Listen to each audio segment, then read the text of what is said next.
అందాన్ని పొంది నిండు అందాలు చింది గుండె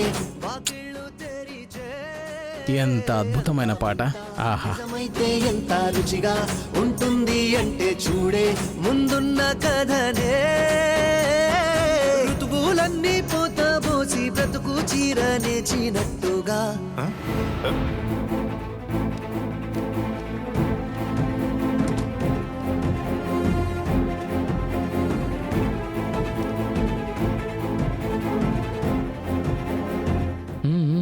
అవునవును, రిసార్ట్లోనే ఉన్నాం. చలి భయంకరంగా ఉంది, అసలు తట్టుకోలేకపోతున్నాం. రే, ఒక నిమిషం ఉండు. ఏంటి పాట సౌండ్ వస్తుంది.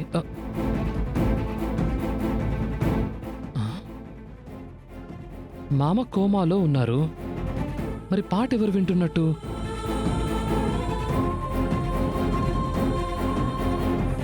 కోమాలో ఉన్న పాట వినొచ్చు కదా. ఆహా,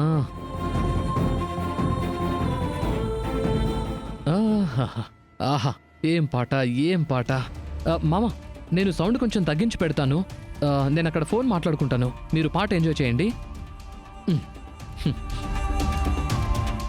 చెప్పరా.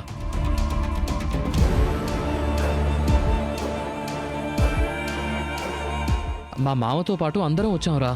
చిన్న వయసు లవ్ కదా, నోటి వరకు వస్తోంది కానీ దగ్గరికి వెళ్ళేసరికి భయం వేస్తోంది. ఎలాగైనా చెప్పేయాలి. అదే ఎలా అని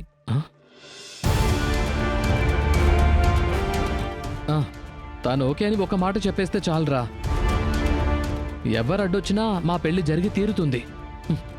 అవును. అన్నట్టు తర్వాత పెళ్లి మాదే కదరా. చూద్దాం, దేవుడే దానికో దారి చూపించాలి.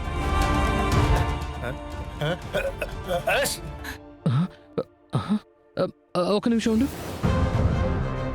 ఏంటి తుమ్మిన సౌండ్ వచ్చింది? ఎవరు తుమ్మారు?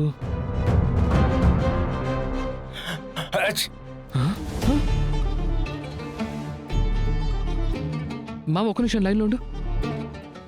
ఎవరు తుమ్మింది? నేను మామని రూమ్లో ఉన్నాం. మరి తుమ్మిన సౌండ్ ఎక్కడి నుంచి వచ్చి ఉంటుంది? ఒకవేళ ఫోన్లో తుమ్మిన సౌండ్ వచ్చిందా లేక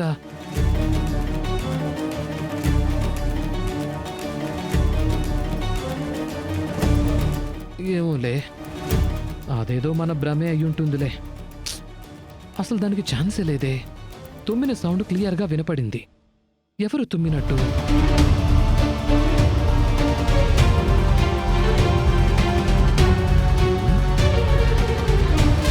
మామా, మామా, మీరేమైనా తుమ్మారా? కోమాలో ఉన్న మామ ఎలా తుమ్ముతాడు? నేనే ఏదో ఊహించుకుంటున్నట్టున్నాను.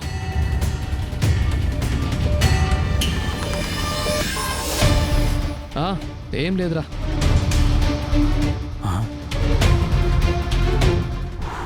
తప్పించుకున్నాను. రే శేషు, చూసావా ఆ పక్క అంతగా ఫుల్ స్పెషల్ ఐటమ్స్ పెట్టారా? ఎవరికి కనపడకుండా అక్కడికి వెళ్ళి ఓ పట్టు పట్టేయచ్చురా. సరేనా? సరే, ముందు తినేసి తర్వాత చూద్దాం. ఓకేనా? ఇదేనా బంగారీని రవిని కలిపే ప్లాన్ చేయడం అంటే? ఏంటి జాన్సమ్మ, తిండి కూడా మానేసి వాళ్ళని మేము ఎలా ఫాలో అవ్వగలం చెప్పండి? మాకు ఆకలిస్తుంది కదా, మేము కూడా పాపం కదా. రే జాన్సమ్మ నవ్వుతున్నారా? మనల్ని జాన్సమ్మ ఇంకా ఏమి అనరు. రండమ్మా, మీరు కూడా తిందురు గాని. నాకేం అక్కర్లేదు, మీరిద్దరూ తృప్తిగా తినొచ్చు కదా. అప్పుడప్పుడు వాళ్ళ మీద కూడా ఒక కన్నేసి ఉంచండి. అదంతా పక్కన పెట్టండి. రండి, మీరు కూడా తిందురు గాని. రండి. నాకేం ఇంకా ఏమి మీరు కూడా తినాల్సిందే. కూర్చోండి, కూర్చోండి. సరే, నువ్వు ఇంకోటి తీసుకొస్తాను.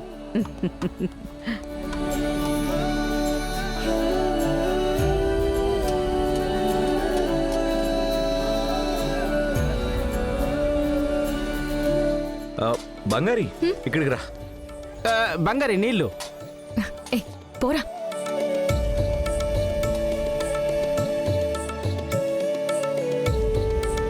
ఇదిగో బంగారి, నీకేమేమి ఇష్టమో అవన్నీ నేను ఈ ప్లేట్లో పెట్టేశాను, తిను.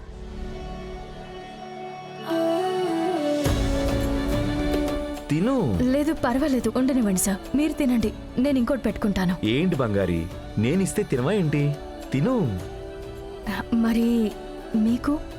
నేను ఇంకోటి పెట్టుకుంటాను, నువ్వు ఇది తిను. అదిగో అక్కడ కూర్చొని తిను. ఇదిగో. థ్యాంక్ యూ బంగారి.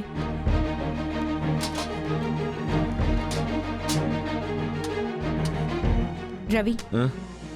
ఏం చేస్తున్నావు? టిఫిన్ పెట్టుకుంటున్నా, నువ్వు ప్లేట్ తీసుకో. బొఫేనే. ఇది బఫే అని నాకు తెలుసు. మరి బంగారుకి ఎందుకు నువ్వు సర్వ్ చేస్తున్నావు? తనకి పెట్టుకొని తినడం రాదా? ఏంటి శామ్, దీంట్లో అసలు ప్రాబ్లం ఏముంది? ఎన్నేళ్ళుగా నా బాయ్ ఫ్రెండ్గా ఉన్నావు, ఎప్పుడైనా ఇలా నాకు సర్వ్ చేసావా? ఇప్పుడు ఏం చెప్పి తప్పించుకుంటారు? శామ్, నీకు ఆల్రెడీ చెప్పాను కదా, తను జానుతో ఉంది. అందుకే ఇలా కేరింగ్ అంతా చూసుకుంటేనే జానుకి డౌట్ రాదు. లేదు రవి, నువ్వు నటిస్తున్నట్టు నాకు అనిపించడం లేదు. అంతా చాలా డిఫరెంట్గా ఉంది. నువ్వు అతన్ని లవ్ చేసేలా ఉంటే నాతో ఓపెన్గా చెప్పు. అలా కాదు అని నాతో డబుల్ గేమ్ ఆడకు. బంగారి, అక్కడ ఒక స్పెషల్ డిష్ ఉందంట, నేను వెళ్ళి తీసుకుని వస్తాను, నువ్వు తింటూ ఉండు. ఏ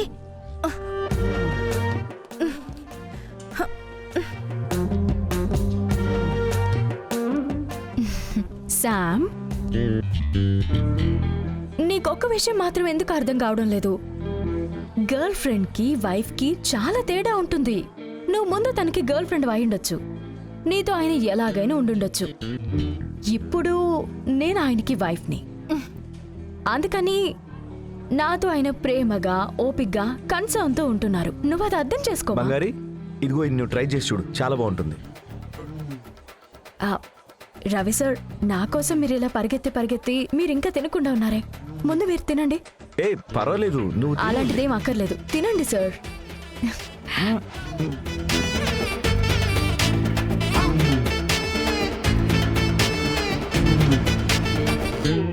నువ్వు తిను. తినండి.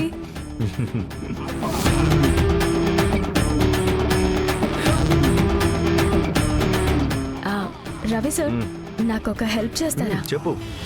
అక్కడ ఒక జ్యూస్ ఉంది కదా, ఆ జ్యూస్ అది ఒక గ్లాస్ లో నాకు తీసుకొస్తారా ప్లీజ్? Yeah sure. ఝాన్సీ అమ్మా, చూసారా రొమాన్స్ ఎలా పొంగిపోతుందో? శామ్, ఎదుగో నువ్వు ఒక స్పూన్ తిని చూడు. శామ్, చూసావు కదా నా కోసం ఎలా పరిగెత్తి పనిచేస్తున్నాడు? ఇదంతా నువ్వు ఎక్స్పెక్ట్ చేయకూడదమ్మా, తప్పు కదా. ఛే.